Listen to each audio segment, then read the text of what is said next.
নাবালিগ অবস্থায় যার বাচ্চা মারা যায়, ওই বাচ্চাগুলিকে আল্লাহ পাক রব্বুল আলামিন কিয়ামতের ময়দানে বাপ মার জন্য বহুত বড় সুপারিশকারী বানায়। বাচ্চাগুলি আল্লাহর কাছে ডাক দেয়া কয়, মালিক, ও মালিক, তুমি আমারে দুনিয়াতে পাঠাইছো, পাঠানোর সময় আমার মা কত কষ্ট করছেন, জান বের হয়ে যায় অবস্থা।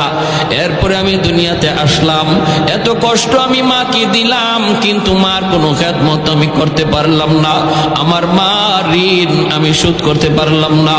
আল্লাহ, আজ যদি তুমি আমাকে জান্নাতে দিতে চাও, আমার মা বাবা সারা জান্নাতে যাইবো না, হয় আমারে বাপ মার সাথে জাহান্নামে দিয়ে দাও, হয় আমাকে আমার বাপ মার সাথে জাহান্নামে দিয়ে দাও। রব্বুল আলামিন তখন বলে, বান্দারে, আমি আল্লাহর আদত হচ্ছে জাহান্নামীকে জান্নাতে দেওয়া, কিন্তু